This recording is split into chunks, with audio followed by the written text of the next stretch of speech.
Chennai to Bangalore just 1,700 தானா flight ticket. Trivandrum 3,500, Mumbai 3,000. Malaysia to Chennai to Malaysia 10,322 to and fro.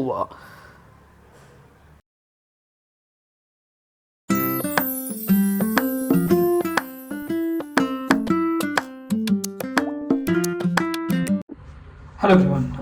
எல்லாருக்குமே இந்த flight tickets book பண்ணுறதுல நிறைய uncertainties இருக்கலாம். இப்போ ட்ரெயின் டிக்கெட் பஸ் டிக்கெட் மாதிரி நம்மளுக்கு வந்து டிரான்ஸ்பரண்ட்டாக இருக்காது. ஃப்ளைட் டிக்கெட்டோட ப்ரைஸஸ் நம்மளும் ரைஸ் ஆகுது நமக்கு. ஸோ இந்த ஃப்ளைட் டிக்கெட்டை இவ்வளோ ஈஸியாக அஃபோர்டபுளாக ரொம்ப சீப்பாக புக் பண்ணலாம் அப்படின்றத பற்றி தான் நம்ம இந்த வீடியோவில் டீட்டெயிலாக பார்க்க போகிறோம்.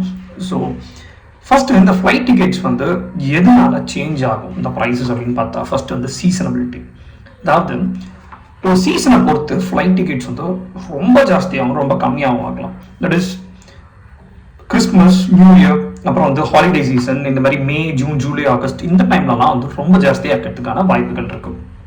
அதுக்கப்புறம் ஃபெப்ரவரி, மார்ச், ஏப்ரல், அதுக்கப்புறம் வந்து September, October, based on the டெஸ்டினேஷனை பொறுத்து உங்களுக்கு வந்து ஆஃப் சீசனில் ப்ரைஸஸ் ரொம்ப கம்மியாக இருக்கும். ரெண்டாவது காம்படிஷன். ஒரு ரூட் இருக்கு அப்படின்னா Chennai to Delhi, Chennai to Dubai இருக்குன்னு வச்சுப்போமே. இதில் ஒரே ஒரு ஏர்லைன்ஸ் இல்லை 2 ஏர்லைன்ஸ் தான் விட்டுறாங்கன்னா அவங்க இருக்கிறது தான் ப்ரைஸ். அப்போ 3-4 ஏர்லைன்ஸ் இருக்காங்க, இது ஒரே ரூட் இருக்குன்னா காம்படிட்டிவா ப்ரைஸஸ் வந்து கம்மியாகிறதுக்கான சான்சஸ் நிறையவே இருக்கு. மூணாவது வந்து ஃபியூவல் ப்ரைஸ். இப்போ வந்து ஒரு ஃபியூவல் ப்ரைஸ் வந்து இன்க்ரீஸ் ஆகும், டிக்ரீஸ் ஆகும், ஃப்ளைட்டோட ரேட்லையுமே சார்ஜஸ், ஃப்ளைட் டிக்கெட் சார்ஜஸ்லையுமே நல்ல இம்பாக்ட் இருக்கும். நாலாவது டைம் ஆஃப் டிராவலிங். ஆல்ரெடி நம்ம பேசணும்ல, டைம் ஆஃப் டிராவலிங். நம்ம எப்போ டிராவல் பண்றோம், இப்போ வந்து நம்ம சண்டே அன்னைக்கு ட்ராவல் பண்ணுறோம், அப்புறம் வந்து எர்லி மார்னிங் ஃப்ளைட்டில் ட்ராவல் பண்ணுறோம், அதுக்கப்புறம் வீக்கெண்ட்ஸில் ட்ராவல் பண்ணுறோம் அப்படின்னா நம்மளோட ஃப்ளைட் டிக்கெட்ஸ் வந்து ரொம்ப ஜாஸ்தியாக இருக்கிறதுக்கான சான்சஸ் இருக்குது. அதே நேரத்தில் வந்து நம்ம மிட் நைட் ஃப்ளைட்ஸ் ட்ராவல் பண்ணும் போதோ இல்லை வந்துட்டு டியூஸ்டே அண்ட் வெட்னஸ்டே ட்ராவல் பண்ணும் போதோ நம்ம ஃப்ளைட் டிக்கெட்ஸ் வந்து ப்ரைஸஸ் ரொம்ப கம்மியாக இருக்கும். நாலாவது நம்ம டைம் ஆஃப் புக்கிங் இருக்கும்ல, நம்ம வந்து டைம் ஆஃப் புக்கிங் வந்து எப்போ அப்படின்றது நார்மலாக டியூஸ்டே ஆஃப்டர்நூன் ஒரு 3 PM அந்த டைமில் வந்து நீங்கள் புக் பண்ணும் போது உங்களுக்கு ஃப்ளைட் டிக்கெட் புக் பண்ணுற டைம் கூட இன்ஃப்ளூயன்ஸ் பண்ணுறதுக்கான சான்சஸ் நிறையா இருக்கும், கொஞ்சம் கம்மியாக இருக்கும் டியூஸ்டே ஆஃப்டர்நூன் புக் பண்ணும்போது. வீக்கெண்டில் நிறைய பேர் லீஜராக புக் பண்ணுவாங்க, அப்போ டிமாண்ட் ரொம்ப ஜாஸ்தியாக இருக்கும் புக் பண்ணுறதுக்கு. அந்த டைமில் கொஞ்சம் ஜாஸ்தியாக இருக்கிறதுக்கான வாய்ப்புகள் அதிகம். அதை தாண்டி ஒரு ரூட்டுக்கான டிமாண்ட், இப்போ சென்னை டு துபாய் எடுத்துக்கோங்க, ரொம்ப பிஸி ரூட், நிறைய பேர் போயிட்டு வருவாங்க. அது டிமாண்ட் அதிகமாக இருக்கிறதுனால அவங்க என்னதான் ஜாஸ்தியாக ஃப்ளைட் டிக்கெட் வச்சாலும் டிமாண்ட் இருந்துட்டு தான் இருக்க போகுது. அதுக்கப்புறம் ஒரு பேஸ்ட் ஆன் த ஈவெண்ட்ஸ் வச்சுக்கலாமே. இப்போ ஃபார் எக்ஸாம்பிள் பாரிஸ்ல ஒலிம்பிக்ஸ் நடக்க போதோ இல்லை வந்துட்டு இந்தியாவில் வந்து வேர்ல்டு கப் நடக்க போகுது அப்படின்னா நிறைய பேர் ஃப்ளைட்டில் அந்த டெஸ்டினேஷன் ட்ராவல் பண்ணுவாங்க. இப்போ வந்து துபாயில் ஃபேர் நடக்க போதுன்னா நிறைய பேர் ட்ராவல் பண்ணுவாங்க. அந்த டைம்ல இவ்வளோ பேர் ட்ராவல் பண்ணும்போது டிமாண்ட் ரொம்ப ஜாஸ்தியாக இருக்கும். இதுலேயுமே வந்து ஃப்ளைட் டிக்கெட்டோட ரேட் ஃப்ளக்சுவேஷன்ஸ் இருந்துட்டு தான் இருக்கும். ஸோ இப்போ நம்ம வந்து டைரக்டா ஏர்லைன்ஸ் வெப்சைட்ல புக் பண்ணும் போது அன்னைக்கு பேஸ்ட் ஆன் இந்த ஃபேக்டர்ல தான் டிஃபரன்ஸ் ஆகும். பட் டிராவல் பார்ட்னர்ஸ் இருப்பாங்க, அப்புறம் வந்து புக் பண்ற சைட்ஸ் நிறைய இருக்கும். ஃபார் எக்ஸாம்பிள் ஸ்கைஸ்கேனர், அப்புறம் வந்து கூகுள் ஃபிளைட்ஸ், இந்த மாதிரி இருக்கும் போது அப்புறம் இந்த டிராவல் பார்ட்னர்ஸ் இவங்கெல்லாம் என்ன பண்ணுவாங்க, இப்போ யாத்ரா.com, கிளியர் ட்ரிப் இவங்கெல்லாம் என்ன பண்ணுவாங்கன்னா முன்னாடியே வந்து ரிசர்வ் பண்ணிடுவாங்க. சம்டைம்ஸ் அவங்க வந்து டீல்ஸ் பேசிப்பாங்க, ஏர்லைன்ஸோட ஒரு டீல் மாதிரி பேசிப்பாங்க. அவங்க வந்து டிஸ்கவுண்ட் ப்ரைஸ்ல வந்து பல்க் புக்கிங்ஸ் பண்றதுக்கான சான்சஸ் இருக்கு. ஸோ அவங்களுக்கு பர்டிகுலர் நம்பர் ஆஃப் சீட்ஸ் வந்து இந்த ப்ரைஸ்ல புக் பண்றாங்க. ஸோ ஆஃப்டர் 10 to 15 days கூட நீங்க வந்து ஏர்லைன் வெப்சைட்ல ஜாஸ்தியா காமிக்கும் போது இவங்களோட சைட்ல கம்மியா இருக்கிறதுக்கான வாய்ப்புகள் ஜாஸ்தி. ஸோ அதுவும் ஒரு கம்மியா புக் பண்றதுக்கான டைப். இதெல்லாம் தாண்டி நம்ம வந்து இப்போ ஸ்கை ஸ்கேனர் அப்படின்ற ஒரு ஆப்ல போய் எப்படி புக் பண்றதுன்றத நம்ம இப்போ பார்ப்போம்.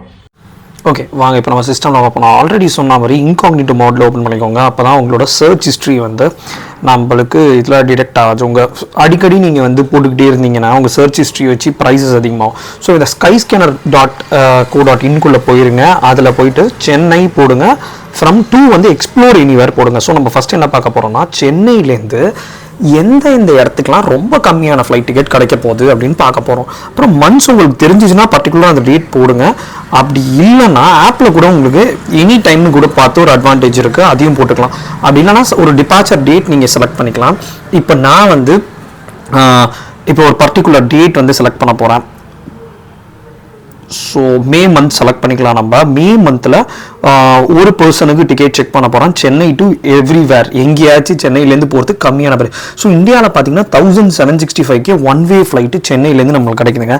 பாருங்கள், கிட்டத்தட்ட ட்ரெயின் டிக்கெட் ப்ரைஸில் இல்லை ஒரு official bus ticket, omni bus ticket ப்ரைஸில் கிடைக்குது. இப்போது பெங்களூருக்கு 1765 உங்களுக்கு மே மந்தில், அதுவும் அந்த பீக் சீசனில் கிடைக்குது. திருவனந்தபுரம், அதுக்கப்புறம் கண்ணூர், இதெல்லாம் வந்து 3800. ஏன்னா இந்த ரூட்டில் ரொம்ப கம்மி யூஸ் பண்ணுறது. பெங்களூர், சென்னை நிறைய பேர் யூஸ் பண்ணுவாங்க. இப்போ வந்து பிஸி ரூட்ஸ் பார்த்தீங்கன்னா அதுலலாம் கூட உங்களுக்கு வந்துட்டு கம்மியாக தான் இருக்குது. ஸோ பெங்களூர் நம்ம பார்ப்போம். இப்போ பெங்களூர் எந்த டேட்லன்னு பார்ப்போம். வெட்னஸ்டே பார்த்துக்கோங்க. நான் ஆல்ரெடி சொன்ன மாதிரி வெட்னஸ்டே இந்த டேட்லாம் கம்மியாக இருக்குது. சாட்டர்டேலாம் கொஞ்சம் ஜாஸ்தியாக இருக்கும். சண்டே ரொம்ப ஜாஸ்தியாக இருக்கும் comparatively. So one way flight வந்து 1848 இன்னைக்கு அந்த டேட், பர்டிகுலர் டே வெட்னஸ்டே 1 மே. இப்போ இன்ஃபேக்ட் நீங்கள் உள்ளே போனோன்னா சீப்பஸ்ட்டு நீங்கள் பார்த்தீங்கன்னா 1768 ஏர் இந்தியா எக்ஸ்பிரஸில் கிட்டத்தட்ட மார்னிங் 9:35 to 10:35. இப்போ வந்து பெஸ்ட்டு சீப்பஸ்ட்டு கூட இருக்குது. இப்போ சீப்பஸ்ட்டு பெஸ்ட்டு ரெண்டுமே இந்த ஆப்ஷன் உங்களுக்கு வந்துட்டு இதுதான் காட்டுது பாருங்கள். ஏர் இந்தியா எக்ஸ்பிரஸில் 1768 இந்த சைட்டில். ஸோ நம்ம இப்போ என்ன பண்ண போகிறோம், இதை வந்து இப்போ ஃபர்தராக இதில் நம்ம 11 டீல்ஸ் இருக்குது ட்ராவல் பார்ட்னர்ஸ் கிட்ட. அது இல்லாமல் நம்ம ஏர் இந்தியா எக்ஸ்பிரஸ் சைட்லேயே போய் பார்க்க போகிறோம். சம்டைம்ஸ் இதே ப்ரைஸுமே அங்கே ரிஃப்ளெக்ட் ஆகணும். அதை பற்றி உங்களுக்கு ஃபர்தராக இந்த வீடியோ எண்டில் சொல்கிறேன். பெங்களூர் டு சென்னை டு பெங்களூர் போட போகிறோம். ஏன்னா உங்களுக்கு ஏர்லைன்ஸ் வெப்சைட்லையும் இதே ப்ரைஸே நம்மளுக்கு அன்றைக்கி டேட்டுக்கு கிடைக்குதுன்னா அதை புக் பண்ணிட்டு போகிறது தான் வந்து பெஸ்ட்டு.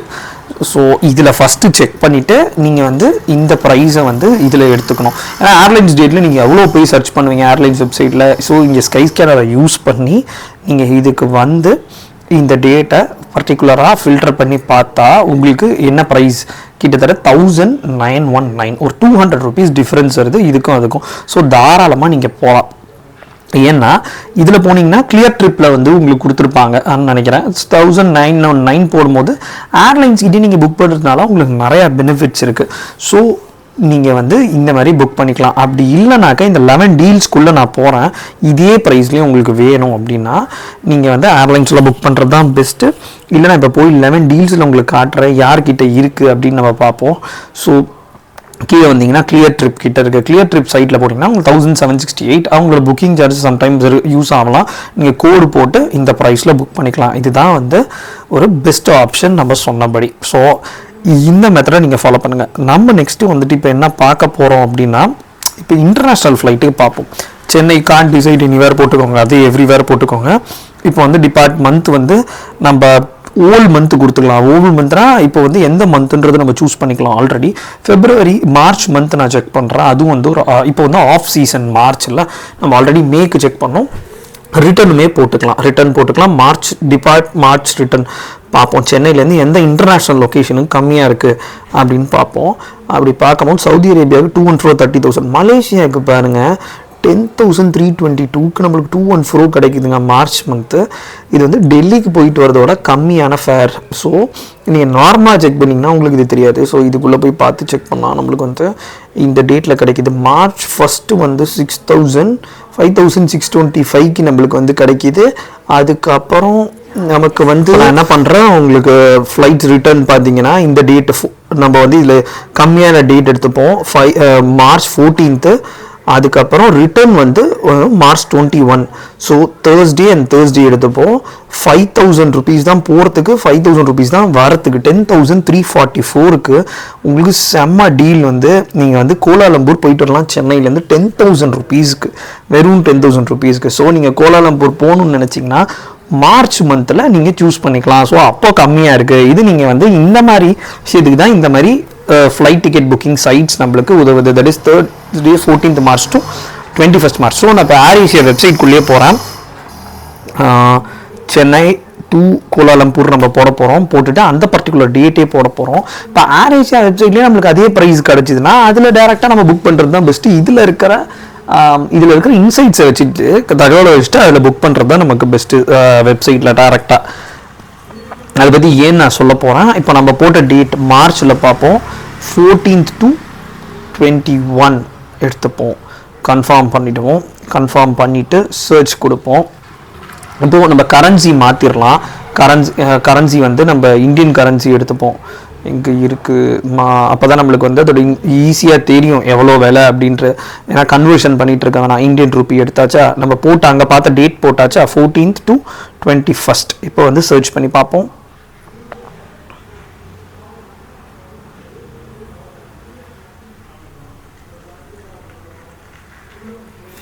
ஸோ இந்த ஆப்ஷனில் நம்ம பார்க்கும்போது ஏர் ஏஷியா வெப்சைட்லேயே சில டைம் வந்து நம்மளுக்கு டிஸ்கவுண்ட் கூட இருக்கும். பட் நம்ம பார்த்த மெத்தடோட அட்வான்டேஜ் தான் இந்த டைமில் தான் நம்மளுக்கு சீப் ஃப்ளைட்ஸ் கிடைக்குதுன்னு தெரியாது. அதுக்கு தான் நம்ம அந்த ஸ்கை ஸ்கேனர் மெத்தட் யூஸ் பண்ணுறோம்.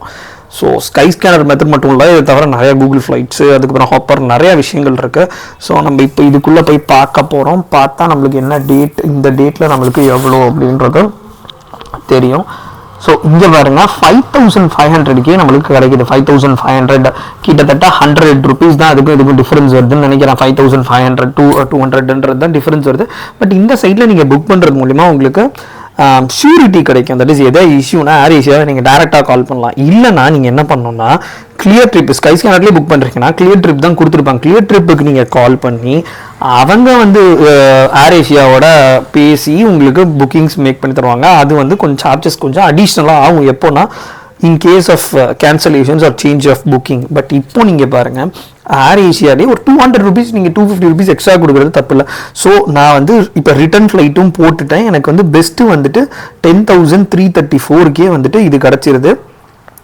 இங்கே நீங்கள் பாருங்கள், இதில் போனால் யாத்ரா.comல ஆஃபர் பண்ணுறாங்க. கிளியர் ட்ரிப்பில் 10,500, ஏர் ஏஷியாவில் 10,590. நம்ம ஆல்ரெடி பார்த்த மாதிரி இந்த ஸ்கை ஸ்கேனரோ இந்த மாதிரி புக்கிங் ஆப்ல போய் பண்ணும் போது நம்ம முக்கியமா நினைவுல வச்சுக்க வேண்டிய விஷயம் ஒண்ணு என்னன்னா, நம்ம வந்து அது மூலியமா சில புக்கிங் பார்ட்னர்ஸ் இருப்பாங்க. அவங்க கிட்ட போகும்போது, டிராவல் ஏஜென்ட்ஸ் கிட்ட போகும்போது உங்களுக்கு என்ன டிஸ்அட்வான்டேஜ் அப்படின்னா, இப்போ சென்னை டு துபாய் நீங்க போட்டிருக்கீங்க, போட்டுட்டு அதுல வந்து ஒரு 5 டிராவல் ஏஜென்ட்ஸ் கிட்ட காட்டும். ஸ்கை ஸ்கேனர்ல கூகுள் ஃபிளைட்ஸ் காட்டும் போது என்ன ஆகும் அப்படின்னா, அவங்க மூலமா நீங்க போகும்போது நீங்க வந்து அவங்களுக்கு சர்வீஸ் ஃபீ இருக்கும், அதுவும் நீங்க ஆட் பண்ணிக்கணும். ஸோ அதை வந்து ஏர்லைன்ஸ் வெப்சைட்ல கம்பேர் பண்ணி பார்க்கணும். சர்வீஸ் ஃபீ போட்டு அதோட கம்மியாகுதா ஜாஸ்தியாகுதான்னு பார்த்து தான் நம்ம டிக்கெட் புக் பண்ணணும்.